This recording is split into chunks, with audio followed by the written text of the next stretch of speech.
A paz. Hoje eu gostaria de estar compartilhando com vocês uma mensagem que está em Hebreus 6, a partir do versículo 13, que fala sobre as promessas de Deus. Considerem a promessa de Deus a Abraão.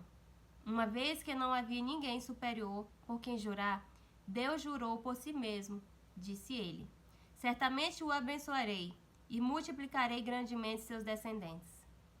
Então Abraão esperou com paciência e recebeu o que lhe foi prometido.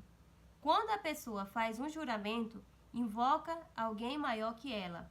E, sem dúvida, o juramento implica em uma obrigação. Deus também se comprometeu por meio de um juramento, para que os herdeiros da promessa tivessem plena convicção de que ele jamais mudaria de ideia. A promessa e o juramento não podem ser mudados, pois é impossível que Deus minta. Portanto, nós que nele nos refugiamos, estamos firmemente seguros ao nos apegarmos à esperança posta diante de nós. A palavra de Deus fala que se você tem uma promessa, se refugie no Senhor e apegue firmemente a essa promessa e tenha esperança. Porque o Senhor, assim como ele prometeu a Abraão, que multiplicaria, o abençoaria e multiplicaria grandemente seus descendentes, ele é fiel para cumprir aquele que ele te prometeu. Se ele falou com você, se ele te revelou algo, ele é fiel para cumprir. Então, assim como Abraão, que fala no versículo 15, então Abraão esperou com paciência e lhe recebeu o que foi prometido. Deus também vai cumprir aquilo que te prometeu. Mas para isso você precisa confiar nele e esperar. Que na hora, a hora não é sua e sim a hora é dele. Que lá em Gênesis, a partir do capítulo 12, o Senhor fala sobre essa promessa de Abraão. O Senhor tinha dito a Abraão: deixe sua terra natal, seus parentes e a família de seu pai, e vá à terra que eu lhe mostrarei. Farei de você uma grande nação. O abençoarei e o tornarei famoso, e você será uma bênção para outros. Por meio de você, todas as famílias da terra serão abençoadas. Como nós lemos na mensagem, Abraão ele precisou sair da parentela dele e ir para uma terra desconhecida. Ele precisou confiar em Deus, ele precisou confiar no Senhor, que aquela promessa iria se cumprir.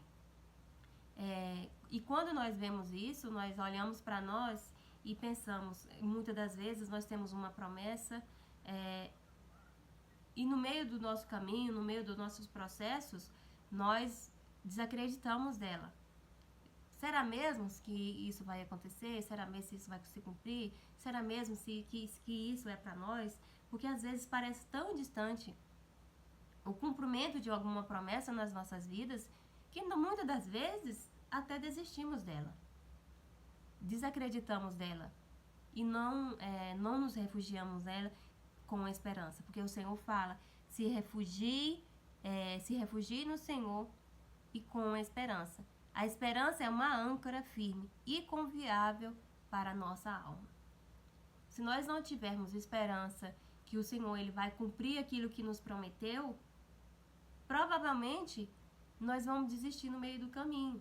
Então nós precisamos ter convicção, nós precisamos ter entendimento e confiar, principalmente confiar no Senhor. Porque também lá em Números 23, 19, a palavra de Deus diz: Deus não é homem para mentir, nem ser humano para mudar de ideia. Alguma vez ele falou e não agiu? Alguma vez ele prometeu e não cumpriu? Então o Senhor, a palavra de Deus reafirma: Deus não é homem para mentir e nem ser humano para mudar de ideia. E se ele prometeu, ele vai cumprir. Quando falamos em promessas, nós também nos lembramos de José. Deus falou com José em sonhos que o Senhor mostrou para José em sonhos os seus irmãos se curvando diante deles. E quando José foi falar dos seus sonhos para seus irmãos, os irmãos dele não acreditaram, não acreditaram. Lá em Gênesis 37, versículo 5 versículo 5, a partir do 5, fala sobre o sonho que José teve. Aí José fala: certa noite, José teve um sonho, e quando contou a seus irmãos, eles o odiaram ainda mais. Por que os irmãos de José odiou ele ainda mais? Porque José era o filho predileto do pai, Jacó. Então, eles, por seu pai ter essa preferência por José, eles acabaram tendo ódio do irmão. E quando José ele vem e fala sobre seus sonhos, eles o odiaram ainda mais. E José foi e falou seu sonho. Ouça este sonho que tive, disse ele. Estávamos no campo, amarrando feixes de trigo. De repente meu feixe se levantou e ficou em pé. E seus feixes se juntaram ao redor do meu e se curvaram diante dele. Seus irmãos responderam: você imagina que será nosso rei? Pensa mesmo que nos governará? E odiaram ainda mais por causa de seus sonhos e da maneira que ele contava. Também tem que nós temos uma promessa, Deus fala conosco e às vezes até compartilhamos com familiares, com pessoas próximas e eles não acreditam, eles acabam não acreditando nisso. E nós não devemos apegar o que as pessoas pensam sobre nós. Nós precisamos nos apegar quem Deus diz que nós seremos, quem Deus diz que nós somos, apegar a promessa de Deus para as nossas vidas. Porque Deus ele falou para José e não para os irmãos dele. E no meio do processo também de José, da mesma forma que foi com Abraão, que não foi um processo fácil, José ele foi até perseguido por isso. Os irmãos de José passaram a odiar ele ainda mais por isso. E quando eles tiveram uma oportunidade, eles até planejaram matá-lo. Jogaram numa cisterna e planejaram matá-lo. Mas, mudando de ideia, eles acabaram vendendo José. Os ismaelitas que negociaram José com o Egito, com Potifar. E ele foi vendido pelos seus próprios irmãos por 20 peças de prata. E quando ele foi para o Egito, que estava ali morando com Potifar, que o Potifar viu que Deus estava com ele, que entregou os seus bens sobre os seus cuidados, a mulher de Potifar veio e acabou assediando José. Mas José sempre foi um homem temente a Deus e obediente. E principalmente, ele respeitava as autoridades. E José fugiu, mas aí ele acabou sendo preso injustamente por causa da mulher de Potifar. E ele preso injustamente, no meio do processo ali, né, de que ele esteve preso, ele teve dois companheiros ali de prisão que sonharam e foi conversar com ele, e José acabou interpretando os sonhos. E um dos sonhos, ele fala que para o copeiro, que não se esquecesse, se lembrasse dele, né, quando ele estivesse com o faraó. Mas o copeiro acabou esquecendo de José, que além dele ser perseguido, além dele ser injustamente preso, ele também foi esquecido por uma pessoa que ele ajudou, né? Que ele ajudou a interpretar um sonho ali, tirar aquela angústia ali de mediante aquele homem. Ele foi esquecido, mas o Senhor sempre esteve com ele e ele sempre se mostrou obediente ao Senhor. E 2 anos após, né, ele interpretar esse sonho, o faraó ele teve um sonho que ninguém conseguiria interpretar. E esse homem que trabalhava para o faraó se lembrou de José.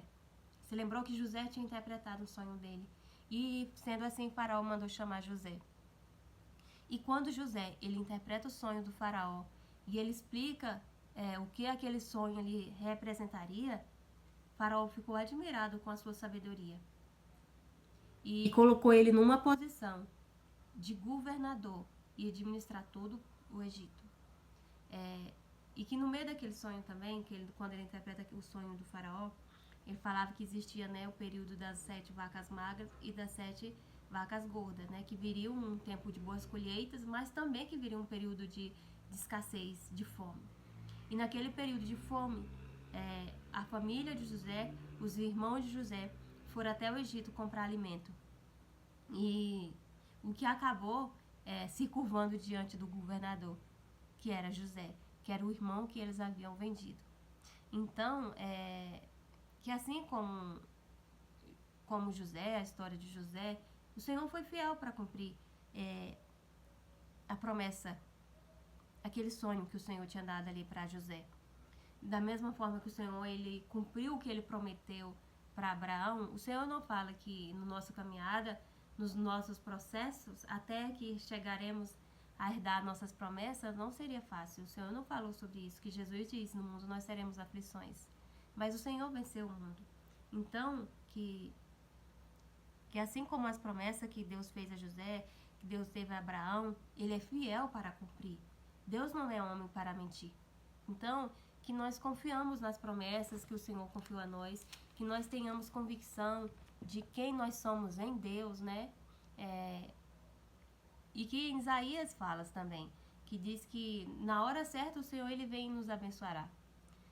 E por mais que pareça difícil e distante, e que as pessoas à sua volta, elas não acreditam no cumprimento da promessa, no tempo novo, no ciclo novo da sua vida, você precisa ter esperança e convicção de que ela se cumprirá.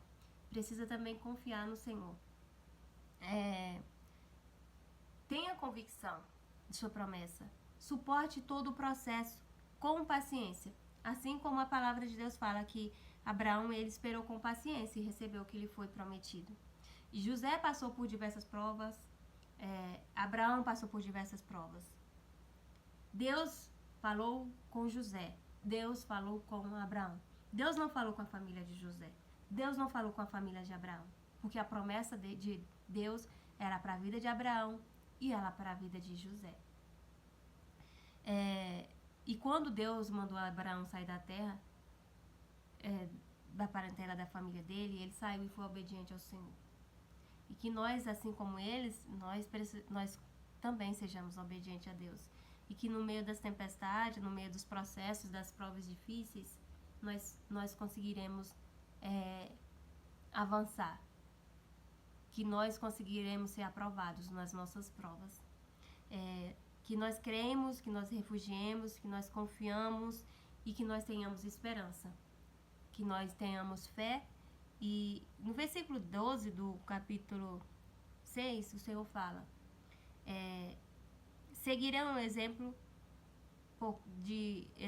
seguirem exemplo daqueles de por causa da sua fé e perseverança herdaram as promessas.